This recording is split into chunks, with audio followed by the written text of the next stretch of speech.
الحمدللہ رب العالمین والصلاة والسلام علی سید الانبیاء والمرسلین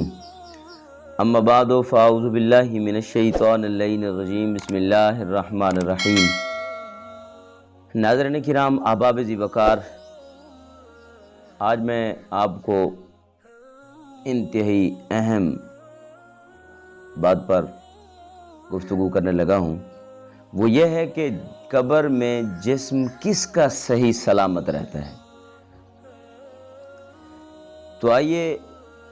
فقہ حنفی کی ایک بڑی مستند کتاب ہے اہل سنت کے ہاں بہار شریعت، اور بعض فقہ کی کتابوں میں بھی مذکور ہے کہ کثرت سے درود شریف پڑھنے والے کا قبر میں جسم صحیح و سالم رہتا ہے۔ چنانچہ بہار شریعت میں انبیاء علیہم السلام اور اولیاء کرام، علماء دین، شہداء عظام اور حافظان قرآن جو قرآن مجید پر عمل پیرا ہوتے ہیں اور وہ جو منصب محبت پر قائم ہیں، اور وہ جسم جس نے کبھی اللہ عز و جل کی نافرمانی نہ کی ہو، اور وہ جو اپنے اوقات شریف میں مستغرق رکھتے ہیں، ان کی بدن کو مٹی نہیں کھا سکتی۔ اسی کے ساتھ ایک ایمان افروز واقعہ استاذ العلماء، محقق اہل سنت علامہ مفتی محمد امین رحمۃ اللہ تعالی علیہ، مناظر اسلام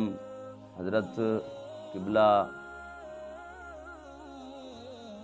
مفتی محمد اسد صاحب دامت برکاتہم القدسیہ کے والد گرامی ہیں، جو کہ وصال فرما گئے ہیں۔ ان نے اپنے رسالہ سفر دنیا اور سفر آخرت میں لکھا ہے کہ حضرت شیخ سید محمد سلیمان جزولی رحمۃ اللہ تعالی علیہ، جو کہ درود شریف کے عاشق تھے اور کثرت سے درود پاک پڑھا کرتے تھے، اور انہوں نے درود شریف کے متعلق ایک کتاب بھی لکھی ہے، دلائل الخیرات شریف۔ یہ صوفیاء کرام کے ورد اور اوصاف میں بھی رہتی ہے۔ جب ان کا وصال ہوا اور ان کو سوس میں دفن کیا گیا تو 77 سال بعد، 77 سال بعد ان کے جسم مبارک کو مراکش منتقل کرنے کے لیے قبر سے جب نکالا گیا تو ان کا جسم مبارک بالکل صحیح و سالم تھا، حتیٰ کہ کفن بھی بوسیدہ نہیں ہوا تھا، بلکہ یوں جیسے کہ ابھی حجامت بنوا کر لیٹے ہیں، بلکہ آپ کے جسم مبارک میں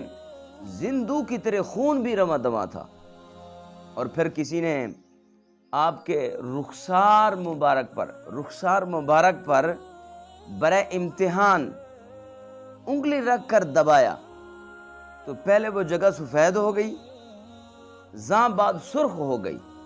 جیسا کہ زندو کے جسم میں خون رواں دواں ہوتا ہے۔ اور یہ ساری بہاریں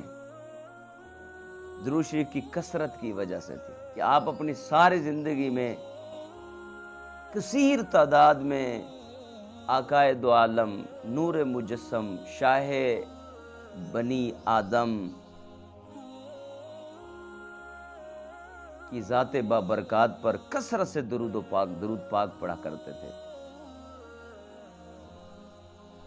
دعا ہے کہ اللہ جل شانہ ہمیں بھی درود شریف کی کثرت کر کے یہ نعمت حاصل کرنے کی توفیق مرحمت فرمائے۔ اور یہ سارا حضرت سلیمان جزولی رحمۃ اللہ علیہ کا واقعہ مطالع المسرات میں موجود ہے، اور کشف الغمہ اس میں یہ موجود ہے کہ جب حضرت عزرائیل ملک الموت علیہ السلام جان نکالنے کے لیے تشریف لاتے ہیں تو روزانہ 1000 بار درود شریف پڑھنے والے کو جب تک اس کا جنت والا مکان نہ دکھا لیں اس کی جان نہیں نکالتے۔ یہ شان ہے درود شریف پڑھنے والے کی۔ حدیث پاک میں ہے کہ میرے کریم آقا علیہ الصلوۃ والسلام نے ارشاد فرمایا رسول اکرم حبیب محترم شفیع اعظم صلی اللہ علیہ وآلہ وسلم نے ارشاد فرمایا من صلی علیہ فی یوم 1000 مرۃ، جو شخص یومیہ 1000 مرتبہ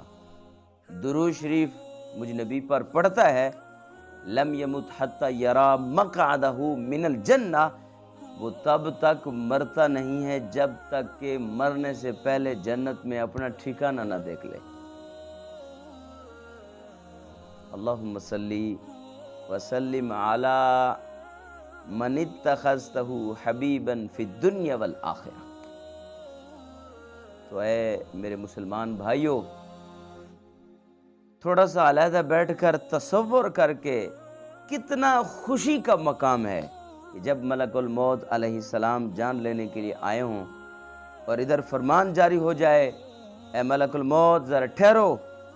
پہلے میرے حبیب کے اس امتی کو اس کا جنت کا مکان تو دکھا لو، پھر جان نکالنا۔ نے ذرا سوچئے کہ ایسا خوشبخت مسلمان ان لوگوں میں سے ہو سکتا ہے کہ جن کے متعلق قرآن مجید میں فرمایا جا رہا ہے یضربون وجوہہم وادبارہم، کہ جب فرشتے ان بدبختوں کی جان لینے آتے ہیں تو ان کے چہروں پر ان کی پشتوں پر فرشتے گرزیں مارتے ہیں۔ علمان والحفیظ ہرگز ہرگز نہیں ہو سکتا۔ تو اے میرے مسلمان بھائی، درود شریف کثرت سے پڑھنے والے کو کیوں ماریں گے، جبکہ اللہ تعالیٰ کے حکم سے اس کو خوش کرنے کے لیے اسے جنت کا مکان دکھایا جا رہا ہے۔ اللہم اجعلنا منہم، یا اللہ ہمیں بھی اپنے حبیب مکرم صلی اللہ علیہ وسلم کی ذات گرامی پر کثرت سے شوق و ذوق سے درود شریف پڑھنے والوں میں سے کر دے۔ وما ذالک علی اللہ بعزیز، اور میرے اللہ کی ذات پر یہ کوئی دشوار نہیں اور یہ کوئی مشکل نہیں ہے۔ تو میں دعا گو ہوں اللہ جل شانہ آپ کو اور مجھے کثرت کے ساتھ نبی محتشم صلی اللہ علیہ وسلم کی ذات ببرکات پر بے شمار مرتبہ درود پاک پڑھنے کی توفیق مرحمت فرمائے۔ وما علیہ الا البلاغ۔